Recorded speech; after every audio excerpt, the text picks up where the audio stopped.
Hello, Ryan Levine here from the JRB podcast, and we have been given a couple of cards from the new Attack on Titan Origins of Power set as exclusive reveals. So we've got a couple commons and then a pretty exciting secret rare to show off at the end. So let's just jump right into it.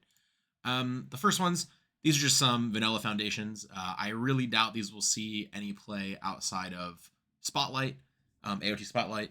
I don't think any characters on Death or Chaos are really hurting for a 2 high block on a blank foundation, but here they are.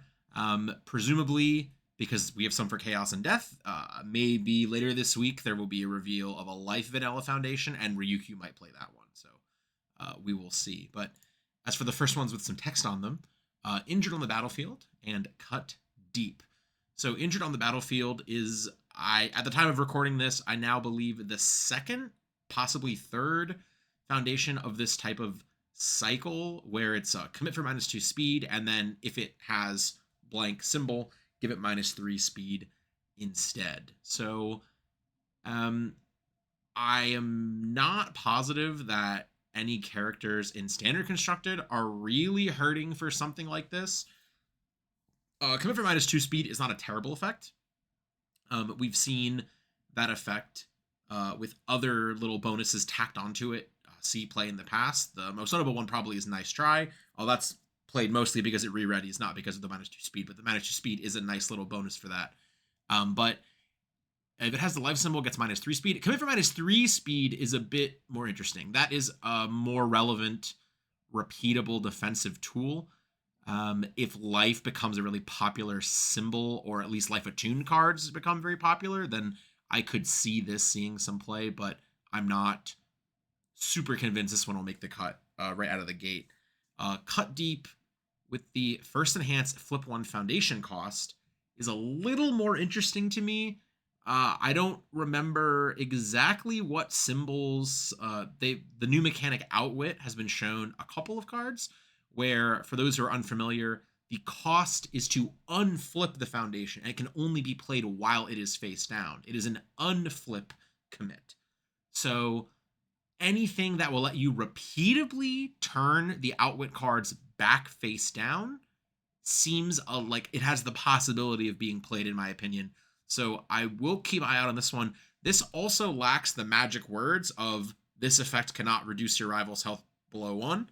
So the 2 burn damage this card can do can put your rival to 0. So that is pretty relevant. It's also a weapon foundation, which that keyword has mattered a little bit in the past. I believe there's an AOT 1 card that says something like mill and then add a weapon you mill to your hand. I don't remember the exact wording, but this could, if you're looking for a saturation of weapon foundations, this is a weapon foundation. It could fit the bill alongside, I believe it's called Draw Your Swords is the other one that you probably play along with this. But now, for the exciting one, Colossal Detonation, the new Chaos Attuned secret rare.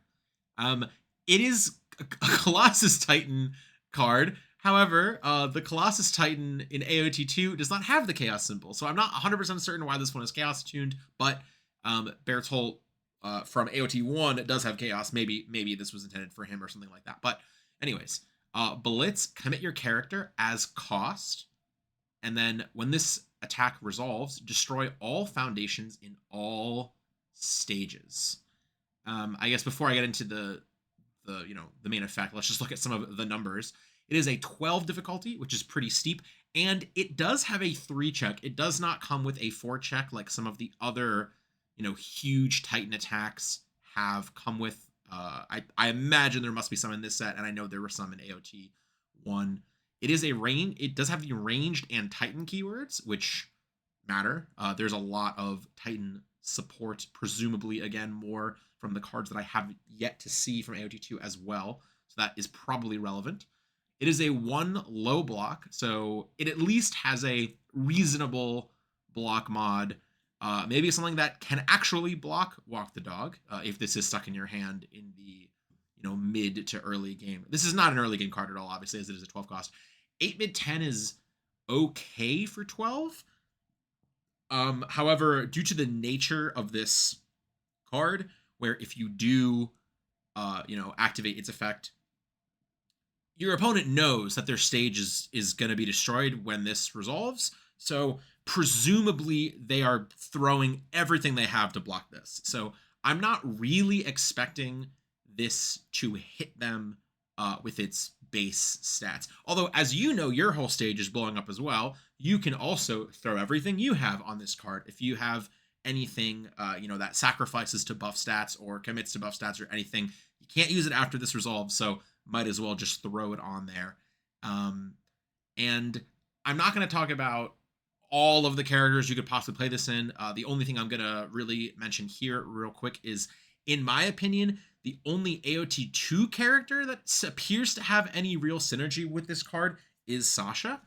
Because this destroys all foundations only, it doesn't interact with momentum, which Sasha's game plan is to accumulate momentum over, however many turns, and then you can just start discarding cards to buff all of your attacks, whatever. Assuming you've maybe on your third attacking turn or something, you've been building momentum, you've been building foundations, you can throw Colossal Detonation. Sasha is tenacious, so even though you have to commit Sasha as cost to activate Colossal Detonation, you can still use Sasha's Enhance to be giving it stats. So if you've built up, I'm going to say, for me to feel comfortable this will actually hit them, I'm going to say you need at least 3 to 4 momentum, and you're probably throwing it into speed. Giving it damage, you can give it a million damage. It does not matter if it's an 8 mid and your opponent knows their stage is about to blow up. They are just going to block it. So I would probably say give it this 3 to 4 speed.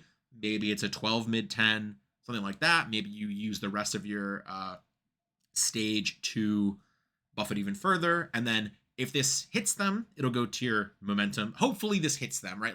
That's the other thing, is this will hit them. It'll go to your momentum at the end of the turn.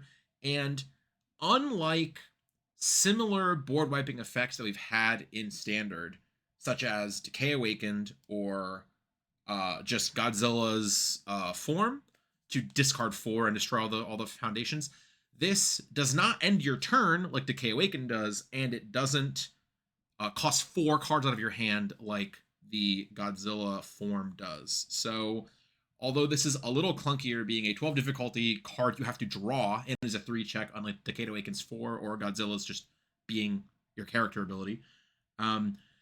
Assuming you've been playing towards this or you've built your deck around this card, basically when this resolves, unless you are playing on the death symbol or your opponent is playing on the death symbol and they have multiple cards that will trigger responses upon being destroyed, it's basically like the board state is resetting and you're going first. However, you do have a card in your card pool, Colossal Detonation, presumably only one. I can't imagine throwing an attack first and then throwing this at, I mean, I guess you could do that. It would just be harder to build. In the world I envision this, you're playing this on a 12, you're checking let's just say you check a 3, you're committing your whole stage realistically, you're committing your character as cost, and then you're just letting it fly. And then in this situation where you're playing this in Sasha, which is the only AOT 2 character, I feel like this card would make any amount of sense. You're discarding an attack that you're not going to play because you have no stage left to, give it 3 or 4 speed or whatever. This hits, it doesn't, whatever. Maybe they half block it, maybe they don't, goes to momentum. Then you build out the rest of your hand to the best of your ability, and then your opponent has no stage. You have 2 to 3 foundations, and then they're pretty much forced to build. And if you catch them on a turn where they've been trying to sculpt their kill string, they could be stuck with a number of attacks in their hand. They do get to minimum fail a block on this because this is a mid, so they can attempt to block at least with anything they want. If they're content with just taking 10 damage, they can just toss, a bad block away, and then they can review one and they can try to dig for some foundations. But if they whiff on foundations, they probably just lose because they're just have attacks that they probably can't throw more than one. Some characters can, I guess, try to play with no foundations, but presumably they have no foundations. They will be forced to build, and then basically it's as if you went first, except In the case of Sasha, you've got your momentum you've been building up, and hopefully you can go from there. I'm not 100% convinced this will be, I mean, I'm not really convinced this will be like a mainstay meta card, but I do think this does compare favorably towards cards like Decay Awakened. The downside compared to Decay Awakened is that this is although it is chaos attuned, so you could play it on a death character. Like death has the most synergy with uh foundation destruction. So you could find a character uh whose primary symbol you play primarily on death and then just has the chaos symbol, so you can play the chaos attuned cards. There aren't that many of them, so you're pretty limited, as opposed to you could synergize many more characters with just the death symbol on Decay Awakened. But I think this is a pretty interesting card. It is, pretty neat. Always exciting to see more of these board wipey type effects. I do think they were pretty careful on this one. With commit character as cost is pretty steep. It means not only can you not, you can't commit your character to pass the check. I mean, if you commit your character to pass the check on this attack, then you can't use the blitz. And then you also do not have your character to commit when you attempt to build after this resolves. But all in all, big exciting attack, and can't wait to see what the rest of AOT2 has in store for us.